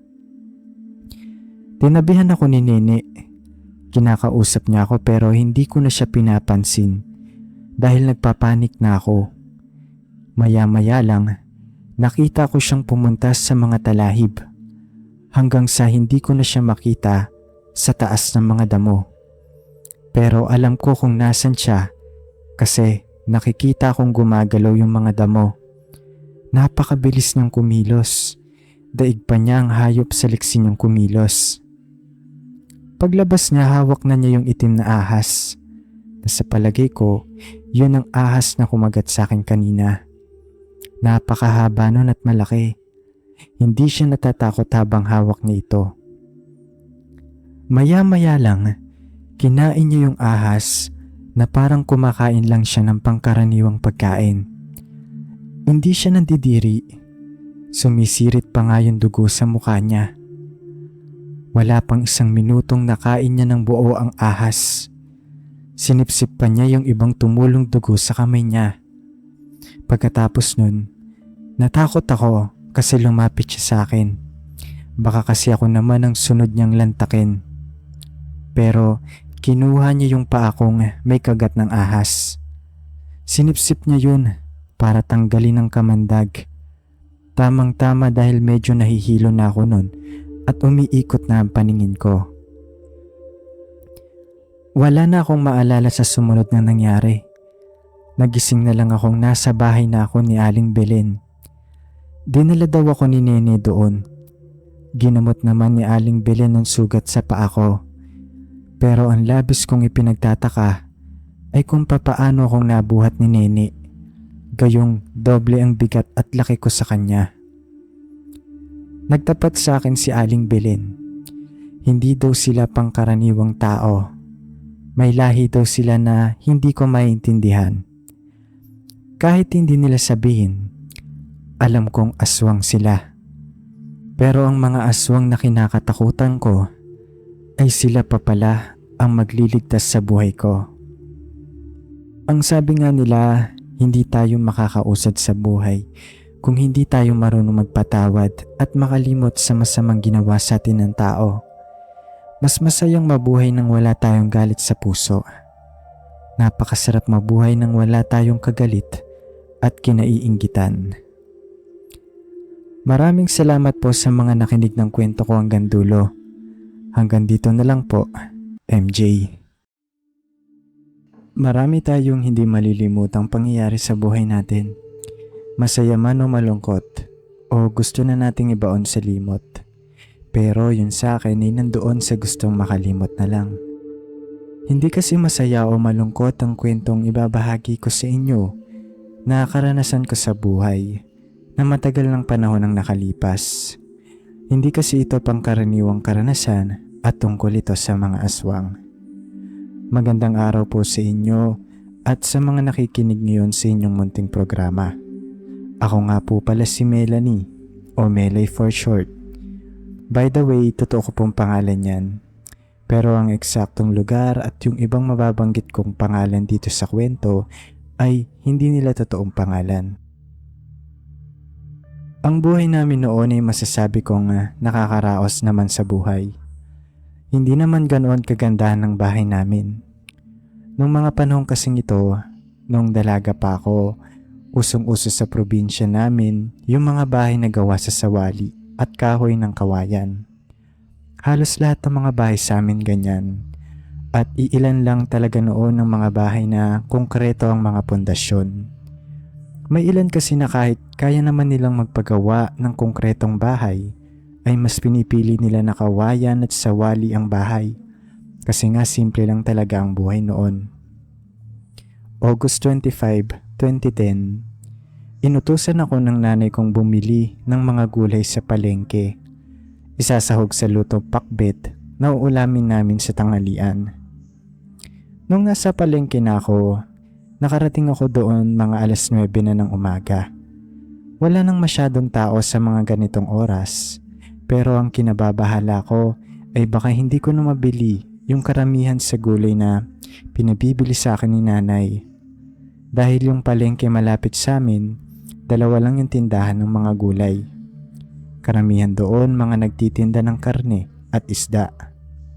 Nagbibilang pa ako noon ng mga barya sa pitaka ko nang marating ko yung unang tindahan ng gulay. Napatigil ako sa ginagawa ko dahil naririnig ko na parang may alitan sa pagitan ng tindero at saka isa-isang alin na bumibili noon dahil malakas yung boses nila habang nag-uusap. Yun pala, Pipe yung alin na bumibili noon. At hindi siya maintindihan ng tindero kahit na minomostra na ng ali yung gusto niyang sabihin gamit yung mga kamay niya. Sumingit na ako nun sa usapan nila at tinanong ko yung lalaki. Sabi niya, meron naman daw dala yung ali na papel na nakasulat doon, yung bibili niya. Pero yung huling nakasulat doon ay hindi daw talaga niya maintindihan. Binigay niya sa akin yung papel sa pagbabakas sakaling mabasa ko ito. At nung makita ko ngayon, napakahirap intindihin ng sulat ng ali, na parang sulat ng doktor o mas grabe pa doon. Inabot ko sa kanya yung papel at pagkaabot ko noon, napasabi yung tendero na sasabihin niya na lang daw na nabasa niya na daw yon at wala sila nung gulay na nakasulat doon. Ganun na lang daw ang gagawin niya. Ako naman naawa noon sa Pipeng ali. Kasi yung gusto niyang bilhin, hindi na niya mabibili. Baka hindi na niya maluto yung ulam na lulutuin niya. Napasabi ako noon sa isip ko. Hindi naman siya mukhang gusgusin. Mas maganda pa nga yung suot niyang damit sa akin at branded pa nga yun. Mukha nga nakakaluwag sa buhay yung Pipeng ali. Payat lang ito, pero may katangkaran. Maliit ang buhok at parang nasa edad 50 pataas na. Pag-alis ng ali, nagtawanan yung tendero at yung iba pang nasa loob ng tindahan ng gulay. At napagalaman kong madalas daw bumibili sa kanila yung Pipeng ali. Ang sisti daw ay lagi daw itong may dalang papel at doon nakasulat yung bibilin niya. Pero may pagkakataon daw na hindi nila maintindihan yung sulat nito. Habang hinihintay ko noon yung sukli ko, napansin ko yung papel kanina ng ali. Iniwan lang niya doon. Nakapatong sa taas ng mga kamatis. Kinuha ko yon at sinubukan kong intindihin yung sulat. Nanlaki yung mga mata ko nung nabasa ko yun at maintindihan. Cornstarch po pala yung nakasulat doon. Kaya pala hindi namin nakuha noong unang beses naming binasa yon kasi gulay yung nasa isip namin. Namangha naman sa akin yung tindero at sinabing ang galing ko daw. Paano ko daw nabasa yon nung sinabi ko sa kanya yon? Tinanong ko naman siya nun kung may tinda sila nun. Sabi naman niya, meron daw. Kaya binili ko yun kasi balak kong habulin yung ali. Wala pa namang 5 minuto ako noong mabili ko yung mga pinabili sa akin ni nanay. Nagmadali ako noong tumungo sa sakayan ng tricycle kasi alam kong doon ko maaabutan at makikita yung ali kasi doon ang tanging labasan sa palengke. Hindi pa ako nakakalabas sa palengke. Nakita ko na agad yung ali at nakita ko siyang maraming bitbit na pinamili habang naglalakad ito na parang nag-monthly grocery ito. Hindi pa ako nakakalapit sa kanya ay lumingon sa akin yung ali at kumuway naman ako at nagsenyas sa kanya na huminto. Huminto naman siya at tinintay akong makalapit. Pagkalapit ko, agad kong inabot yung isang plastic ng cornstarch. At talaga namang nakita kong umaliwalas yung mukha niya at tumawa pa nga ito nang ibigay ko sa kanya yon. Sumenya siya noon nang hindi ko maintindihan. Pero alam kong salamat yung gusto niyang sabihin at ipahiwatig. Ako naman, tumatawa na lang at tumatango kahit hindi ko naman naiintindihan. Maya-maya lang ay may kinuha siya noon sa mga plastic na pinamili niya at kinuha niya doon yung 5 piraso ng tilapia na binili niya din siguro sa palengke at binigay niya sa akin yon. Tumanggi naman ako pero pinilit niya ako kaya kinuha ko na din. Dahil isang plastic lang naman yung dala ko at magaan lang naman yun, tinulungan ko na po yung ali na bitbitin pa yung mga ibang mga pinamili niya kasi yung iba doon halata ko mabigat na. Nung palabas na kami ng palengke, nakasunod lang ako sa kanya at hinihintay ko siyang magtawag ng mga nakaparadang tricycle sa labas. Pero lumiko kami doon sa gilid ng palengke Kaya pala, doon nakaparada yung kotse ng Ali. Dito na lang po ako, Manang. Mauuna na po ako. Sabi ko at ibinigay ko sa kanya yung mga pinimili niya na binuhat ko kanina. Pinigilan naman niya ako at nagsenya siya sa akin na wag muna akong umalis at pinapasok niya ako sa loob ng kotse. Maya-maya lang ay bumukas yung driver side ng window ng kotse at nakita ko ang lalaking nasa loob nun na nakasalamin na siya pala ang driver ng Pipeng Ali. Iha, sumakay ka na daw at ihahatid kita ng amo ko. Wika ng driver. Noong mga oras na yun ay wala na akong nagawa kasi nakakahiya naman tanggihan yung alok ng dalawang mag-amo kaya pumasok na agad ako ng kotse. Maya-maya pa ay napansin ko na sumenyas na naman yung Pipeng Ali sa driver nito at walang kahirap-hirap naman na naiintindihan ng manong driver yung bawat senyas sa kanya ng amo nito na sa tingin ko matagal na sigurong katiwala siya nito kaya nakabisado na niya yung mga gustong sabihin sa kanya ng amo niya. Dito na lang po ako. Yung bahay ko po yung sa tapat po ng waiting shed na yan. Sabi ko at huminto naman ng kotse. Kinuha ko na agad yung dala kong pinamili at nagpasalamat ako bago ako bumaba ng kotse. Paglabas ko, ay narinig ko na tinawag ako ng manong driver kanina. Pagkarinig ko nun, ay lumapit naman ako sa kanya. Ano po yun? Tanong ko paglapit ko sa kanya. Sabi ng amo ko, gusto ka daw niyang kuning katulong niya. Payag ka daw ba, Iha? Kasi nababaitan daw siya sa'yo. Alam mo, ngayon lang nangyari ito sa talambuhay kong naninilbihan sa kanya na kumuha siya ng katulong. Ano, Iha, payag ka daw ba? Sabi nito. Ganun po ba? Payag naman po ako pero itatanong ko po muna sa mga magulang ko. Baka kasi hindi nila ako payagan. Sagot ko naman. Pagkasabi ko noon ay inabutan muli ako ng lalaki ng isang papel pero hindi ko agad binasa yon. Pagkatapos ay umalis na sila. Habang papasok ako ng bahay ay naisipan kong basahin yon. Nakalagay doon yung address ng bahay nila at contact number at sa pinakadulo ng sulat nakalagay yung sweldo ko sa isang buwan. Nanlaki talaga yung mga mata ko nung makita ko yun.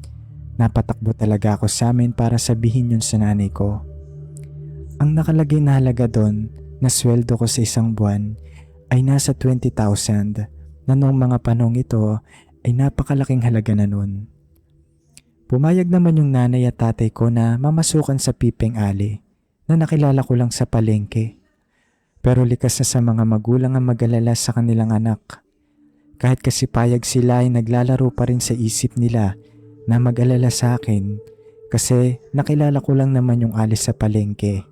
Parang ang bilis daw ng pangyayari at isa lang ang naging payo nila sa akin na lagi akong mag-iingat doon. Mga giliw kong tagapakinig, hindi na bago sa probinsya namin ang paniniwala at kasabihan sa mga nilalang na aswang. Bata pa lang ako ay lagi ko nang naririnig yan at ang laging ginagawang panakot sa amin noon ng aming mga magulang kapag matigas ang ulo namin. Pero kahit ngayon na may edad na ako ay takot pa rin ako sa mga nilalang na ito kaysa sa mga multo. Mas pinaniniwalaan ko pa nga may aswang kaysa sa multo. Ang sabi nga nila, huwag kang matakot sa patay, matakot ka sa buhay. Lumipas ang 2 araw na preparasyon ko at para pag-isipang mabuti ang desisyon kong ito, napagdesisyonan ko na tumuloy na at mamasukan sa Pipeng Ali na nakilala ko sa palengke bilang isang katulong. Nga pala mga giliw kong tagapakinig, nakalimutan kong sabihin, pamamalengke at pagluluto lang pala ang magiging trabaho ko doon, yun lang at wala nang iba pa. Nakasaad din pala yun sa papel na binigay nila sa akin noon. So ayun na nga, unang araw ko sa trabaho, yun ay nalaman ko ang pangalan ng Pipeng Ali na nagpasok sa akin doon at ang magiging amo ko na. Pati ang nag-iisa nitong kasama sa bahay na siyang driver naman ito. Itago na lang natin sila sa pangalang Ellen at Roger naman yung driver. Hindi naman naging mahirap yung komunikasyon namin sa pagitan namin ni Aling Ellen dahil si Kuya Roger ang laging nagtatranslate noon sa akin. Pagdating ko doon, si Kuya Roger ang naglibot sa akin noon sa malamansyon na bahay ni Ate Ellen. Pero nang mga oras na yun ay gising na si Ate Ellen. Nasa loob lang ito ng kusina at hinihintay ako. Napakaganda ng bahay nila. Sobrang laki. Kahit yung bakuran nila malaki din. Si Ate Ellen lang ang nakatira doon, kasama nga si Kuya Roger. Habang naglilibot kami noon ay naikwento sa akin ni Kuya Roger na may pamilya naman daw itong si Ate Ellen. Pero may kanya-kanya ng pamilya mga anak nito at sila rin ang nangangalaga sa mga negosyo nila. Dahil nga hindi na nila matutukan ng nanay nila, nagdesisyon ng mga ito na ibili na lang siya ng bahay at kumuha ng mag-aalaga sa kanya. Ngunit binibisita di umano sila nito. Hindi lang sa walang kakayanang magsalita ang kapansanan ni Ate Ellen, meron pa umano itong kakaibang sakit na hindi din daw alam nitong si Kuya Roger. Kaya di umano nilayuan siya ng mga anak niya. Ang sakit na yon ni Ate Helen ay hanggang ngayon ay bumabagabag sa akin. Nang mga araw na yon, sinabihan ako ni Kuya Roger na mamili daw ako ng gulay sa palengke. At pagkatapos binigyan din ako nito ng papel na nakasulat doon. Sa pagkakaalam ko nang mabasa ko yung mga rekados doon, ay parang magluluto ako ng sinigang. Pero pinayuhan muli ako ni Kuya Roger na kung ano lang ang nakalagay sa rekados sa papel na yun lang daw ang bibilin ko at gagamitin sa pagluluto. Wag na wag ko daw yun makakaligtaan kahit anong mangyari. Noong una, hindi naman ako nagtaka. Pero pagbalik ko at magluluto na ako, napakaraming kulang na sangkap. Walang asin at wala ring mga pampalasa. Kung iisipin parang ilalaga ko lang yung mga gulay at karne. Maya-maya pumasok si Ate Ellen para ibigay sa akin yung karne na ilalagay ko sa lulutuin kong sinigang. Pagkaabot niya sa akin nun, ay gustong gusto ko siyang tanungin kung bakit ayaw niya ng pampalasa sa mga nilulutong ulam ko. Pero ipinagsawalang bahala ko na lang yun. Isa pa, mahihirapan din akong kausapin siya. Nakalagay yung mga karne sa malaking puting plastic na may dugo-dugo pa. Na parang kakakatay lang nun. Kumbaga parang kakakuha lang nun, tapos nirekta na agad sa plastic at napakalansa nun na napatakip ako ng bibig ko gamit yung damit ko. Sinenyasan niya ako nun na ilagay ko daw yung ibang mga karne sa refrigerator kasi sobra yung binigay niya sa akin. Maya-maya lang ay napansin ko na siya na lang ang gumawa nun. Siya yung pumili ng karne.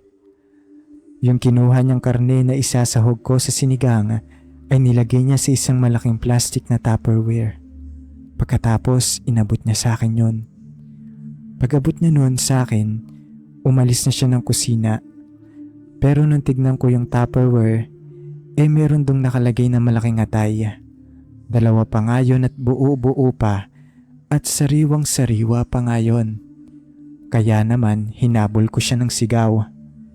Nakakaintindi naman siya ng mga normal na salita. Kaya naman tinanong ko agad siya kung pati ba yung atay ilalagay ko at ang sagot niya sa akin, tumango siya. Pagkatapos umalis na siya. Ha? Sinigang? Lalagyan ko ng atay? Napasabi na lang ako sa isip ko. Kasi hindi ko na yun sinabi kay Ate Helen. Baka isipin niya nagrereklamo ako at pinangungunahan ko siya sa gusto niya.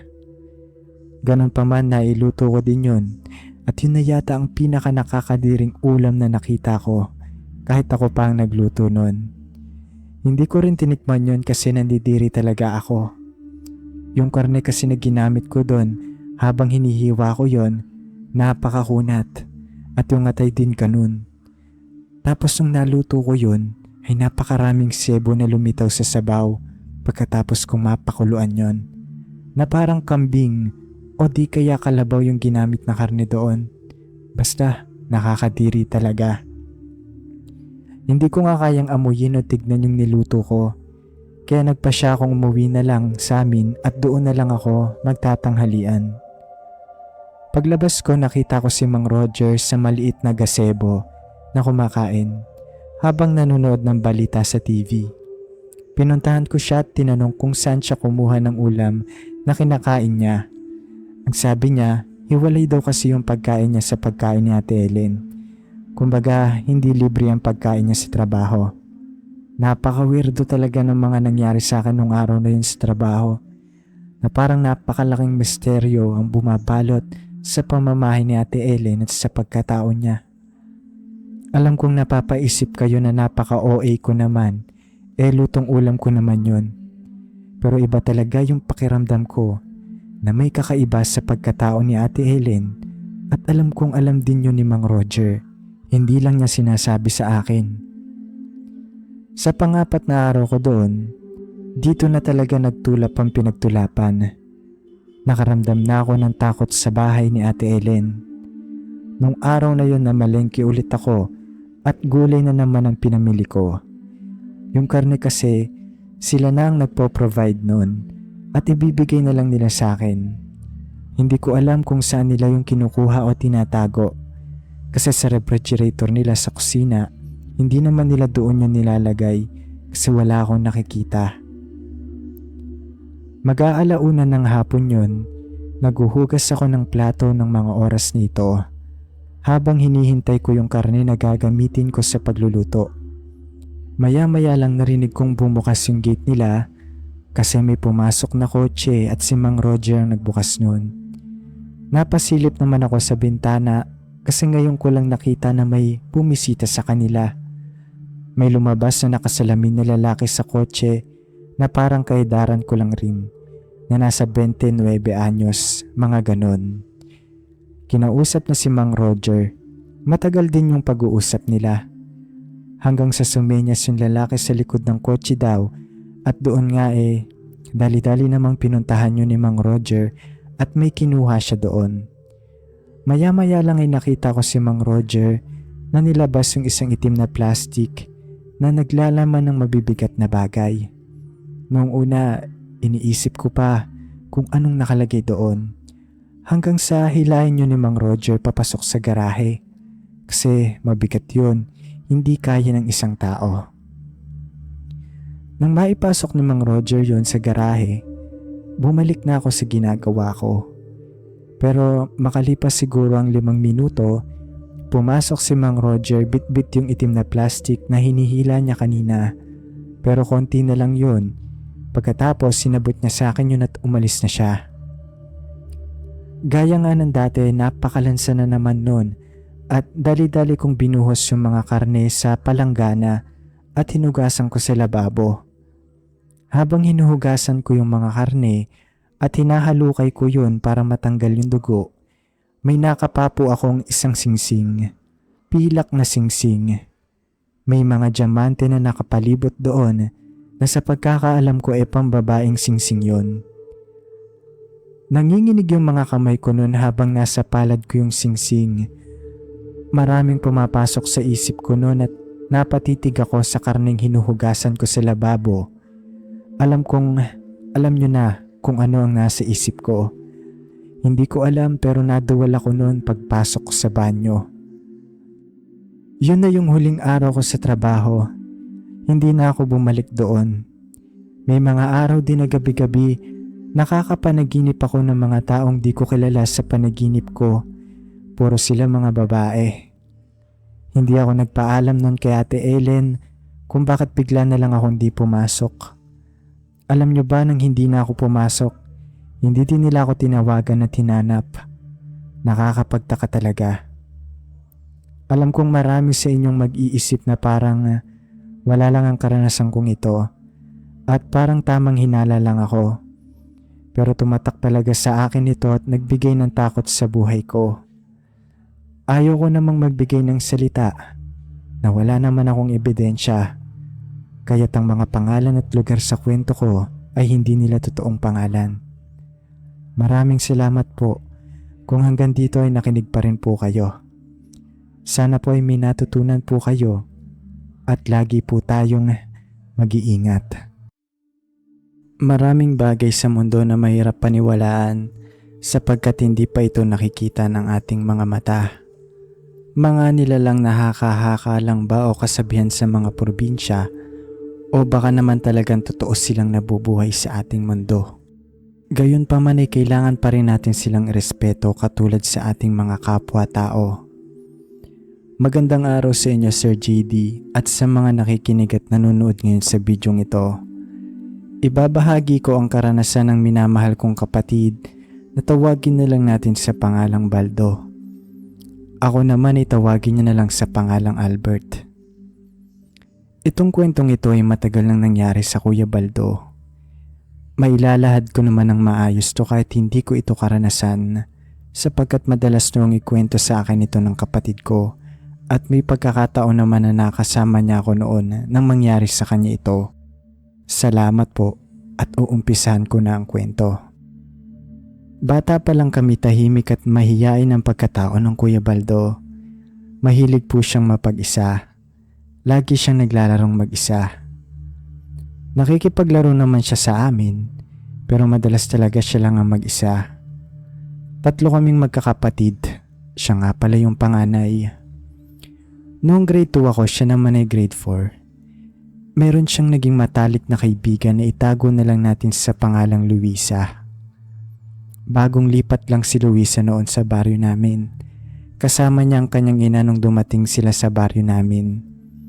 Tumira po sila kay Aling Helen. Nakalaunan na pag-alaman namin na lola ito ni Luisa at nanay ng kanyang ina. Itong si Aling Helen ay matunog ang pangalan sa amin sa kadahilan ng pinaghihinalaan umano itong aswang. Paano ba naman kasi kung makatingin ito sobrang talim, laging nakasimangot at hindi lumalabas ng bahay. Napaghinalaan siya noong aswang talaga dahil nung nabuntis ang kapitbahay nito, natawagin na lang natin sa alias na Jenaline, kinaibigan umano siya ni Aling Helen. Nakakapagtaka. Kasi nga gaya ng sinabi ko, hindi ito lumalabas ng bahay. Pero simula nang nabuntis si Jenaline, ay nakipagkaibigan ng matanda sa kanya na labis nang ipinagtaka. Dahil hindi siya komportable noon sa nangyayari at natatakot siya, nagdesisyon siya noon na maglagay ng walis tingting sa papasok ng bahay nila at nagsabit siya sa bintana ng bawang at asin para layuan na siya ng matanda. At ang ikinagulat niya, simula daw nang maglagay siya noon ng mga pangontra, ay kahit ni anino ng matanda ay hindi na niya nakita ito at hindi na siya ginambala. Wala pa kasi noong 1 taon yun nung nabalita sa amin yung kababaryo naming buntis na nalaglagan matapos umano siyang bumili sa tinitindang tilapia ni Aling Helen.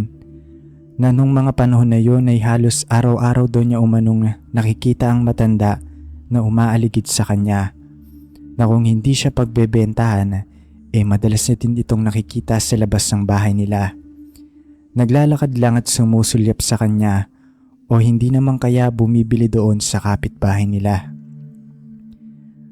Dahil wala namang ebidensya na si Aling Helen nga ang may sala kung bakit nalaglagan si Ate Myra, naging haka-haka lang ito sa baryo namin. Pero malaki pa rin ang paniniwala noon.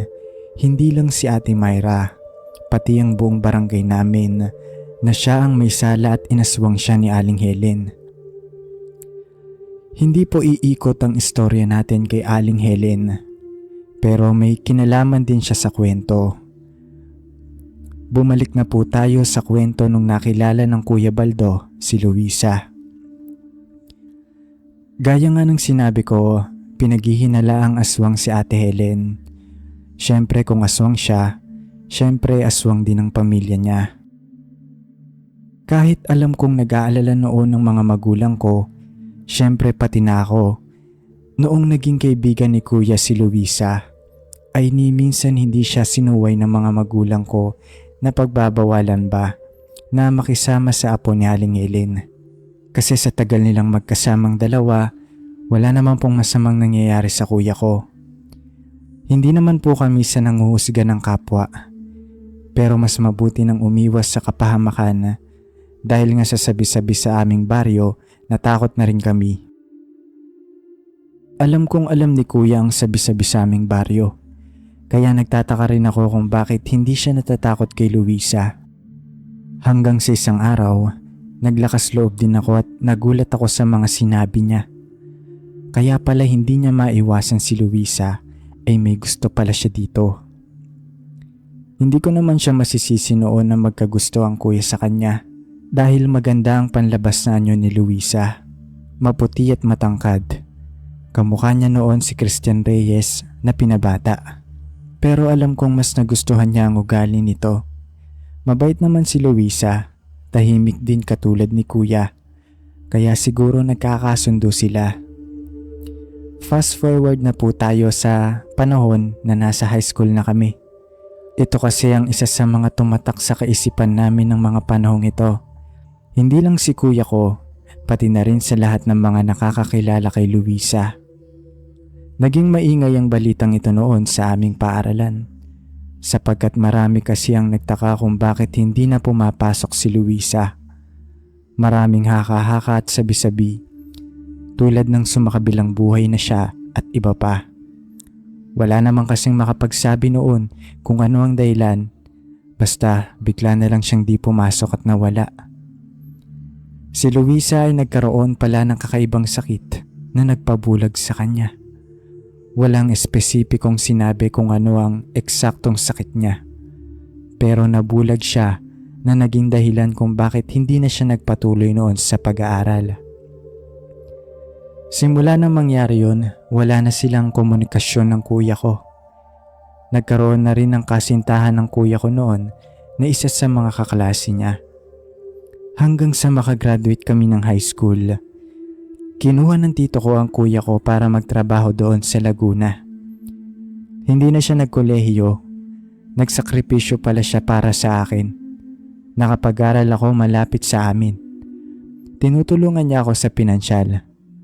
Hanggang sa makapagtapos ako ng kolehiyo. Nagtatrabaho pa rin ang kuya ko sa Laguna. Noong mga panahong ito, nag-a-apply na ako ng trabaho.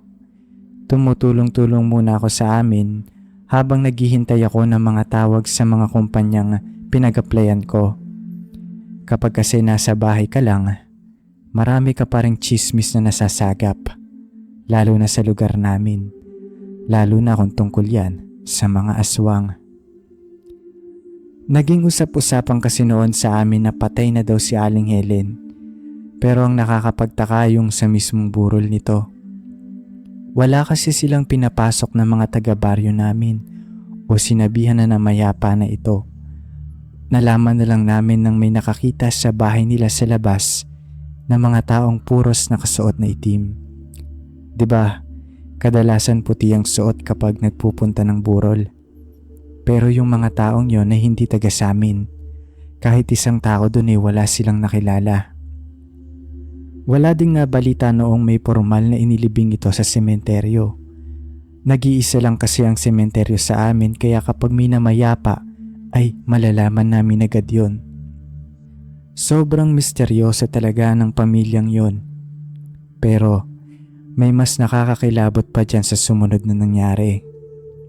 Isang buwan matapos mamayapa si Aling Helen, ay tila misteryosong nawala ang pagkabulag ni Luisa. Nakakalabas na kasi ito ng bahay dahil nakakakita na ito. Marami ang nagtaka at marami din ang nadismaya. Marami kasi noon ang nabunutan ng tinik sa amin noong nalaman naming namayapa na si Aling Helen. Kasi nga diba, siya yung pinagbibintangan na aswang na kumikitil ng buhay sa baryo namin. Pero ang sabi ng ilan sa amin na may alam sa mga pagkaaswang ay di umano ipinasa siguro ni Aling Helen kay Luisa ang lahi nito. Kaya nawala ang malubhang sakit ni Luisa. Inuulit ko po, ang lahat ng yan ay sabi-sabi lang at wala pang napapatunayang ebidensya. Hanggang sa mangyari itong susunod na bahagi ng istorya ko na nagbukas sa isipan na ang lahat pala ng hinala at lukso ng damdamin namin ay totoo na totoong aswang si Luisa at naipasa nga ni Aling Helen ang lahi niya sa kanyang apo. Taong 2004, ang matagal na inaasam ng aming pamilya ay sumapit na. Ang muling pagbabalik ng Kuya Baldo sa amin galing sa Laguna. Inabot siya ng halos 7 taon sa pagtatrabaho sa Laguna, kaya nang makauwi siya ay nasa edad 25 na siya. Wala pa siyang asawa at anak. Nang makauwi ang Kuya Baldo ay nagtayo agad siya ng munting negosyo. Dahil kasagsagan ng tag-init noon, ihawan at mga merienda ang naisip niyang inegosyo. Sa harap lang ng bahay namin. Pumatok naman ang negosyo niya sa kadahilan ng nasa harap lang kami ng kalsada. Kaya marami talaga ang bumibili sa kanya at isa na nga sa mga naging customer niya noon ay si Luisa. Mga giliw na tagapakinig, noong nakita ulit ni Kuya si Luisa ay nagbalik ang lahat. Di ba nga hinahangaan nga ni Kuya si Luisa dati? Noong nagkita ulit sila, nagbalik ang pagtingin niya dito. Kaya niligawan niya ito. Kahit ano naman ang sabihin namin noon sa kanya, hindi naman niya kami pinapakinggan. Hindi kasi siya naniniwala na aswang si Luisa. Pero gano'n naman siguro kapag mahal natin ang isang tao ay nagbubulag-bulagan tayo. Pero binalaan talaga namin siya noon ng matindi na lagi siyang mag-iingat. Sapagkat hindi natin alam ang kapalaran. 3 buwan nang nakalipas, naging sila ni Luisa. Nasaksihan ko kung paano magmahal ang kuya ko. Lahat ay gagawin niya para sa kanyang minamahal. Kaya noong sumapit ang kaarawan ni Luisa, siya ang nagpresenta na kanyang ipaghahanda ito sa kanyang kaarawan. Ang balak kasi niya ay inihaw na baboy ang lulutuin. Gayong ihawan naman talaga ang negosyo niya, kaya yun ang naisip niya. Pero ang labis noong ipinagtataka ng Kuya Baldo, binigyan daw siya ni Luisa ng karne na gagamitin niya sa pag-iihaw. Kahit napilit na tinatanggihan yun ng Kuya Baldo. Kasi nga, ipaghahanda nga siya diba, kaya libre lang lahat ng Kuya Baldo yun. Gayon pa man, tinanggap niya pa rin yung karne. Dahil sabi umano ni Luisa, marami naman daw silang stock na karne ng baboy, kaya ayos lang yon. Pagka-uwi ng kuya dala yung mga karne na binigay ni Luisa, dali-dali niyang tinanggal yon sa plastic. Kasi daw napakalansa nito, tila ba bagong katay lang yon. Kasi kung stock nila ito, malamig pa sana yon kasi bagong hango sa freezer. Hinugasan niya muna yon bago niya lagyan ng mga pampalasa. Kasi nga, imamarinate niya ito bago ihawin bukas. Ang mga susunod na pangyayari ay nagpabaliktad sa sikmura ng Kuya Baldo. Nang ilagay niya kasi ang huling sangkap sa baboy na nakababad sa marinated sauce nito, ang kalamansi. Alam naman natin na ang paglalagay ng kalamansi ay nakakabawas lansa at nakakapagpasarap lalo sa barbecue. Kaya dinamihan niya yon.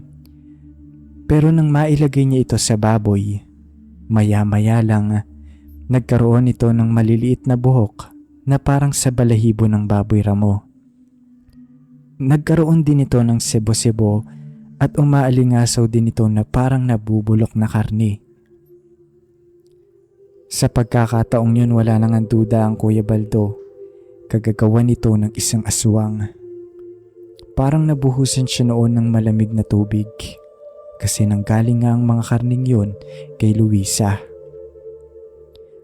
Mga giliw na tagapakinig, kahit napatunayan na mismo ng kuya ko ang paratang kay Luisa na siya ay isang aswang, alam ko noong hindi pa rin nagbago ang nararamdaman niya dito.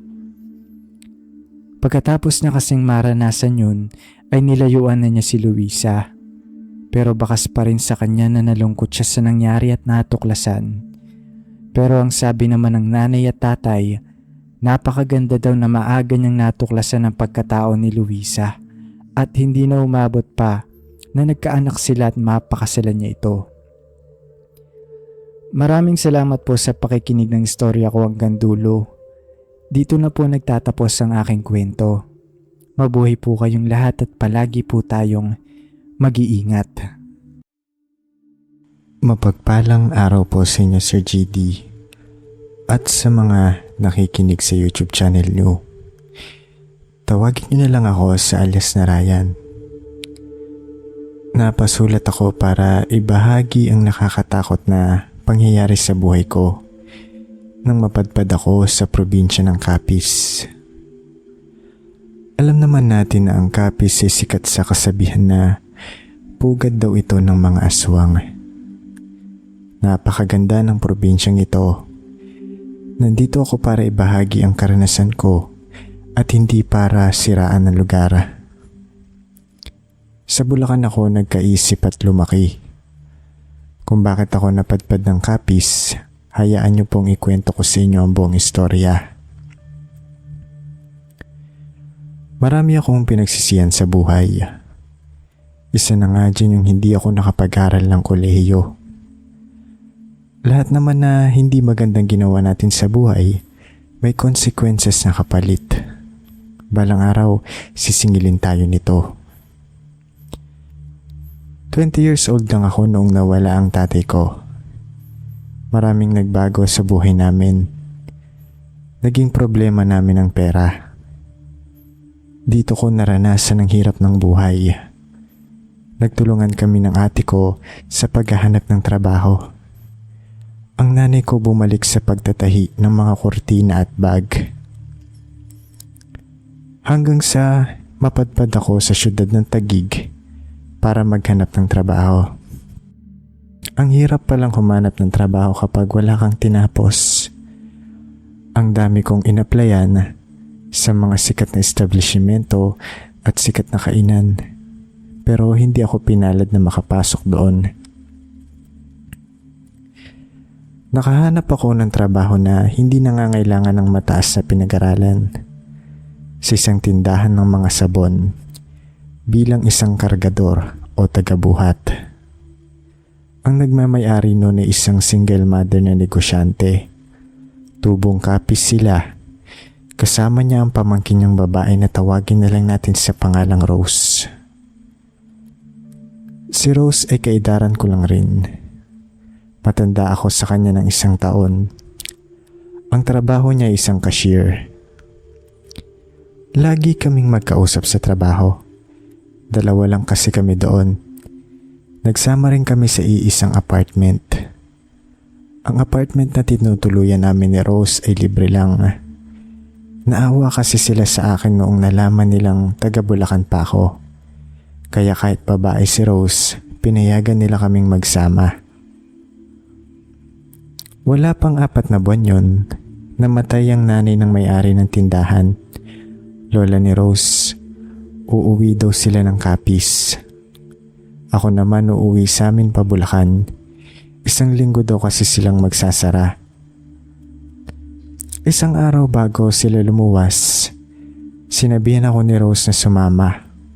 Ako naman hindi nakatanggi. Siyempre kapag inaya ka ng isang tao, ibig sabihin nun gusto ka nilang kasama. Pagdating namin ng Capiz, sa isang liblib na baryo nakatira sila Rose. Napapalibutan sila ng bundok at bukirin. Tumira ako kila Rose habang naghihintay kaming bumalik ng Maynila. Buhay probinsya talaga sila. 8:00 pa lang ng gabi, natutulog na kami. Wala din kasing mapaglilibangan sa bahay na yon. Hindi kasi sila abot ng signal, kaya hindi ka makakagamit ng telepono at makakapanood ng TV. Isa sa mga umagaw ng pansin ko noong unang araw ko sa bahay nila Rose, ang mga bawang na nakasabit sa pinto at bintana nila. Nangingitim na nga yung mga yon at may mga sapot na. Tanda na matagal nang nakalagay doon ang mga yon. Ang sabi sa akin ni Rose, pangontra daw yun sa mga aswang na umaaligid sa gabi. Totoo daw ang mga aswang, kaya pinag-iingat niya ako nun. First time kong maranasan ang presensya ng mga aswang sa pangalawang gabi ko sa bahay nila Rose. 2 araw pa lang ako doon. Ang bahay nila Rose, 1 lang ang kwarto. Sa sala kami natutulog ng tatay niya. Katabi ng sala nila ang kusina. Gawa sa pinagtagpi-tagping maninipis na kawayan ang pader ng kusina nila. Kaya makikita mo ang labas sa mga siwang nito. Ang tansya ko, mag-aalauna na ng madaling araw noon. Tulog ako pero gising ang diwa ko. Akala ko nananaginip lang ako ng mga oras na yon. Kasi may naririnig akong kaluskos na nagmumula sa pintuan nila palabas ng kusina. Alam mo yung asong gustong pumasok sa pintuan? Ganon ang kaluskos na naririnig ko. Pero pahinto-hinto yun. Kada 10 segundo, babalik na naman. Tumayo ako para tingnan yun. Dahan-dahan akong lumalapit. Tapos, yung kaluskos, mas lalong lumalakas at nagiging agresibo. Huminto ako saglit. Nagtataka na kasi ako nun. Wala palang aso sila Rose. Hanggang sa bigla ko nalang naramdaman na may humawak sa balikat ko. Pero alam mo yung hawak na hindi ka magugulat. Yun pala, tatay ni Rose yun. Nagsabi ito sa mahinang boses. Iyo, huwag mong pagbubuksan yan. Aswang yan. Napaatras ako sa sinabi niya. Natakot ako pero hinawakan niya ulit ako sa balikat para hindi ako makagawa ng ingay. Maya-maya lang may nakita kaming aninong tumagos sa mga siwang ng pader. Isa yung tao na gumagapang na naglalakad na parang isang aso. Pagkatapos nawala yung anino. Kasunod nun, narinig namin ang malakas na palaspas ng malaking pakpak. Malaking pakpak yun kasi yung ingay ay parang isang trapal na niyuyugyog. Unang patikim pa lang yan sa pamamalagi ko sa Capiz. Akala ko yan na ang pinakagrabe. Meron pa palang darating na mas magpapayanig sa buhay ko.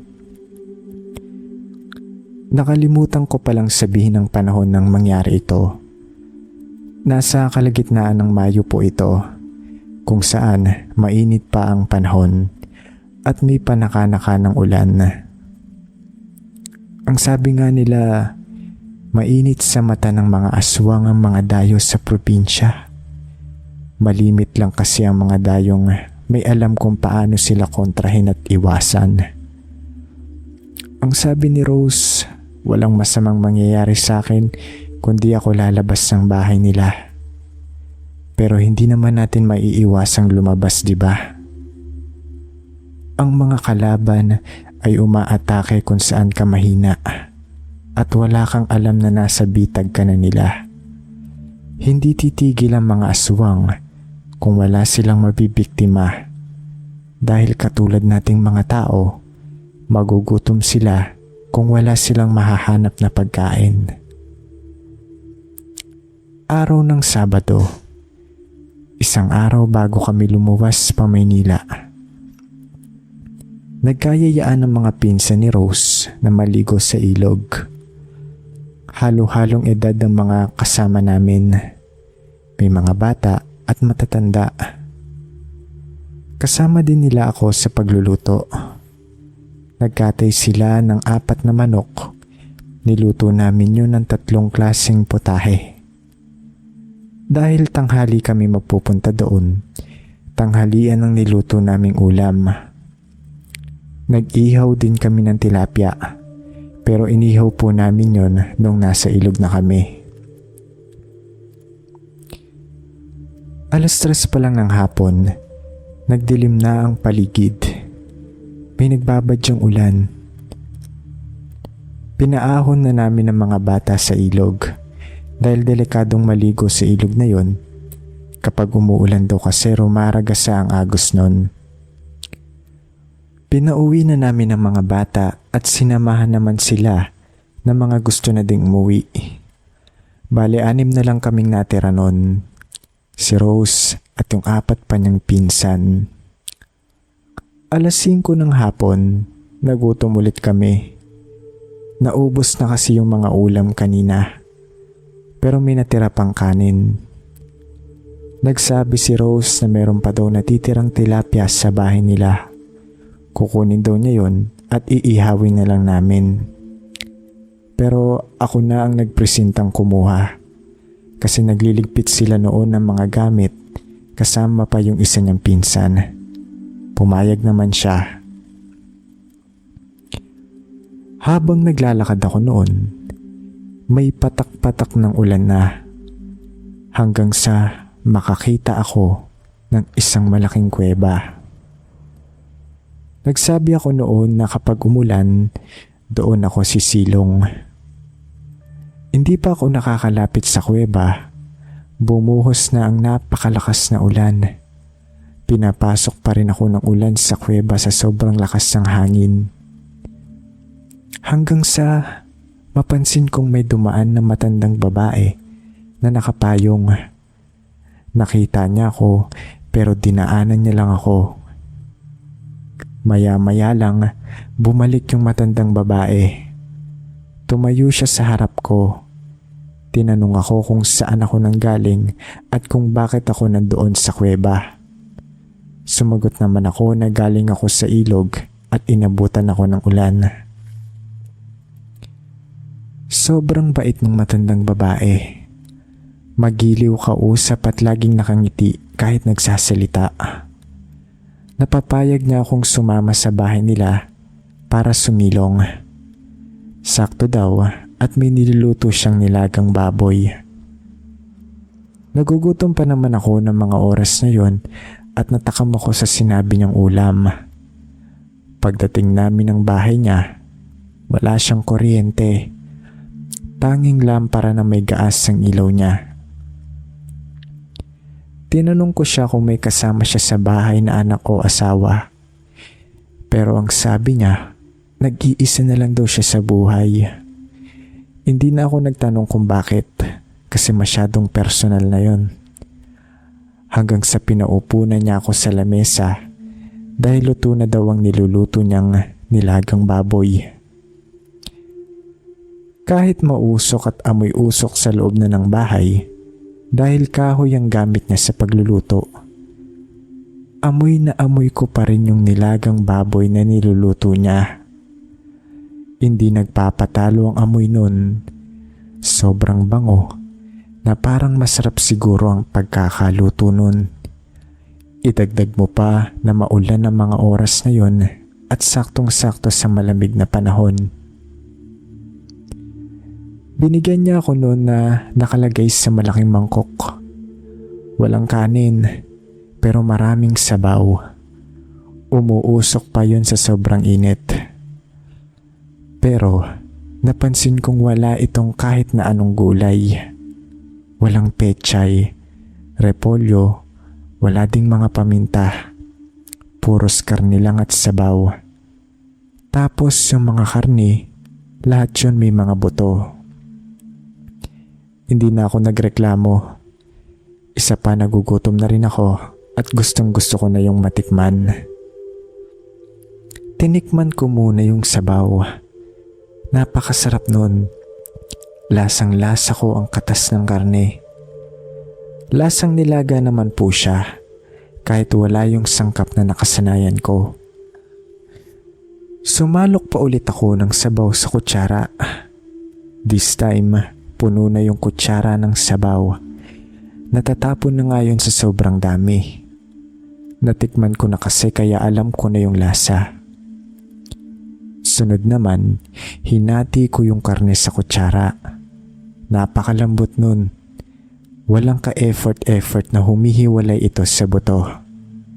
Pero nagtataka ako kasi mukhang hilaw yung karne sa loob pagkahiwa ko nun.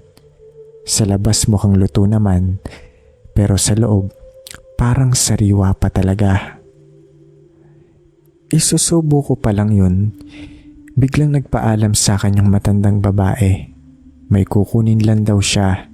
Pumunta siya sa likod. Maya-maya lang, may naririnig akong tumatawag sa pangalan ko. Palapit ng palapit yun hanggang sa mabosesan ko ito. Si Rose yun. Lumabas ako at nakita ko siya kasama yung mga pinsan niya. Yung mukha nila parang gulat na gulat nung makita nila ako. Ang sabi ko naman, galing ako sa bahay na yon. Ang sabi naman nila, wala na daw nakatira doon. Kinuha namin yung kinainan kong mangko na may nilagang baboy. Inuwi namin yon kila Rose. Pagdating namin, pinatakan yun ng kalamansi. Pinakita nila sa akin kung ano ang mangyayari kapag napatakan ng kalamansi ang luto ng aswang. Mabubulok daw yon, bubula, at magkakaroon ng sebo-sebo sa sabaw nito. Ganun nga po ang nangyari sa nilagang baboy na yon. Nang makita ko yun, nasuka po ako. Ang dami ko pa namang nahigop na sabaw. Maganda daw na naduwal ako noon kasi nailabas ko yung mga kinain ko.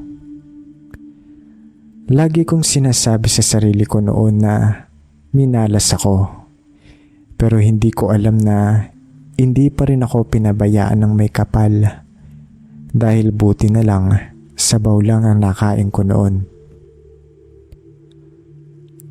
Pagdating ko ng Maynila, akala ko magiging aswang na ako. Kada umaga pagising ko, lagi kong tinitignan ang sarili ko kung may nagbago na ba sa akin. Wala naman pong nangyaring masama sa akin. Ang sabi ko nga, napakaswerte ko dahil walang masamang nangyari sa akin. Hanggang dito na lang po. Salamat sa mga nakinig hanggang dulo.